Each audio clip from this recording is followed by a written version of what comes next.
भारत और वेस्टइंडीज के बीच खेले गए पहले क्रिकेट टेस्ट मैच के तीसरे दिन जो कुछ उम्मीदें थी उनमें से कुछ पूरी नहीं हो सकी। जैसे कि सभी ने सोचा था कि यशस्वी जायसवाल अपने डेब्यू मैच में दोहरा शतक लगाएंगे, लेकिन वो नहीं लगा सके। सभी ने सोचा था कि कोहली का विराट शतक आएगा, लेकिन आया सिर्फ अर्धशतक। लेकिन सभी ने यह सोचा था कि मैच का फैसला चौथे दिन आएगा, लेकिन आ गया तीसरे ही दिन। और फैसला क्या आया कि भारत ने वेस्टइंडीज को करारी शिकस्त दी और एक पारी और 141 रनों से जीत हासिल कर ली। एशिया के बाहर पारी और रनों के लिहाज से यह भारत की सबसे बड़ी जीत है। इस जीत की आज पूरी दास्तान सुनाऊंगा, साथ ही बताऊंगा कि अश्विन ने तीसरे दिन क्या क्या किया और उनकी सुपरमेसी के आगे वेस्टइंडीज के बैटर नतमस्तक दिखे। नमस्कार, आप देख रहे हैं न्यूज बाइस्कोप और मैं हूं राकेश रंजन। सत्र 2023-2025 का जो वर्ल्ड टेस्ट चैंपियनशिप का जो ये सेशन है, उसमें भारतीय टीम ने कमाल की शुरुआत की है। जीत के साथ शुरुआत की है और जबरदस्त जीत के साथ शुरुआत की है। तो आप कह सकते हैं कि एक सुपरहिट विक्ट्री जो है भारतीय क्रिकेट टीम को मिली है। इस सुपरहिट विक्ट्री के हीरो रहे यशस्वी जायसवाल और रविचंद्रन अश्विन। साइड हीरो की हम बात करें तो वो कप्तान रोहित शर्मा और रविंद्र जडेजा हैं। और अगर हम सहायक खिलाड़ियों की बात करें, मतलब सहायक अभिनेता की बात करें, तो उसमें आप विराट कोहली और मोहम्मद सिराज का नाम ले सकते हैं। तो इस सुपरहिट विक्ट्री में अश्विन का योगदान जबरदस्त रहा। उन्होंने पूरे मैच में 12 विकेट लिए और यह कमाल का प्रदर्शन है उनका। और आपको बता दूं कि मैच में 10 या उससे ज्यादा विकेट लेने के मामले में अब अश्विन जो है वो अनिल कुंबले के बराबर आ गए हैं। दोनों ने 8-8 बार यह करिश्मा कर दिया है।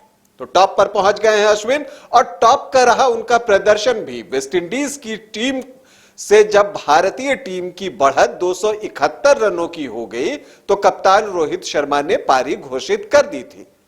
और उस वक्त भी ऐसा लग रहा था कि मैच चौथे दिन जाएगा, लेकिन यह अश्विन की जादूगरी थी कि मैच तीसरे दिन ही खत्म हो गया। पूरे विस्तार से बताऊं तो जब तीसरे दिन खेल शुरू हुआ तो भारत का स्कोर 2 विकेट के नुकसान पर 312 रन था और सभी को उम्मीद थी कि यशस्वी जायसवाल अपनी डबल सेंचुरी लगाएंगे और विराट कोहली के बल्ले से शतक आएगा।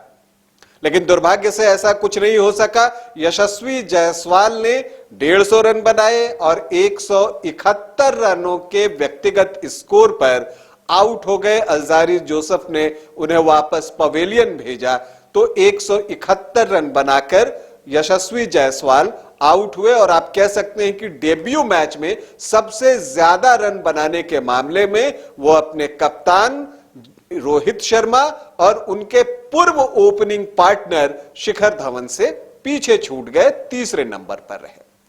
इसके बाद उम्मीद थी कि विराट के बल्ले से शतक आएगा, लेकिन वो भी नहीं आ सका। विराट कोहली ने भी अर्धशतक जमाया और उन्होंने 76 रनों की पारी खेली। हालांकि ये आप फ्री फ्लोइंग इनिंग नहीं कह सकते विराट की, लेकिन उन्होंने रन तो जरूर बनाए।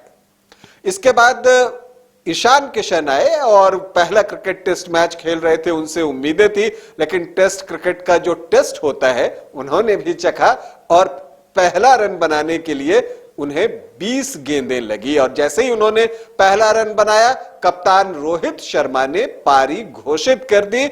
रविंद्र जडेजा उस वक्त एक छोर पर नाबाद जो है 37 रन बनाकर मौजूद थे।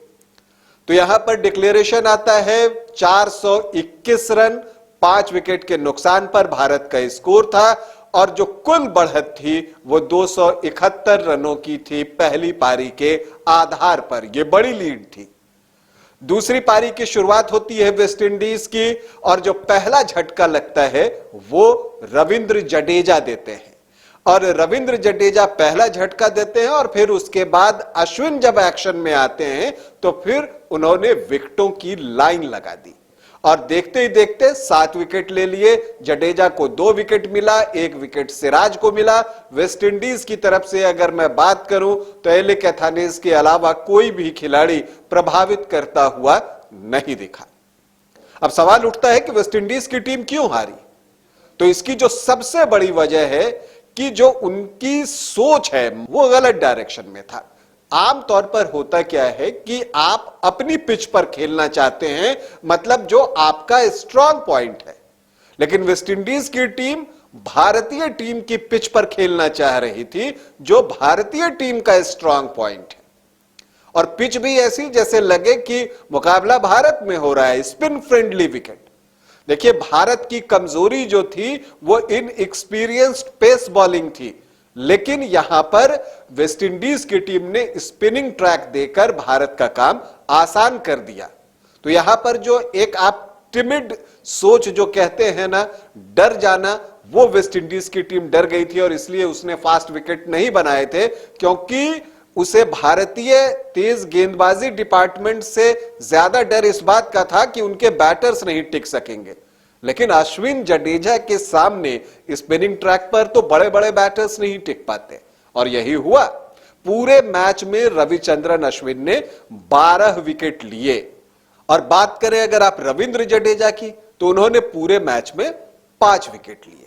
तो 17 विकेट तो यही निकल गए, 2 विकेट सिराज को मिला और 1 विकेट शार्दुल ठाकुर को मिला। तो ये 20 विकेट जो वेस्ट इंडीज के गिरे। तो ये जरूरी है कि जब दूसरा टेस्ट मैच शुरू हो तो वेस्ट इंडीज को अपनी सोच बदलनी होगी। उसके पास अच्छा फास्ट बॉलिंग डिपार्टमेंट है, तो उसका फायदा उठाना होगा। विकेट ऐसी बनानी होगी जो तेज गेंदबाजों की मददगार हो, तभी वेस्ट इंडीज के लिए जो है कोई संभावना बन सकती है। फिलहाल टीम इंडिया को इस बड़ी जीत पर, एक पारी और 141 रनों की जीत पर बहुत सारी बधाई। आपको भी बधाई। अभी मुझे अनुमति दें। नमस्कार।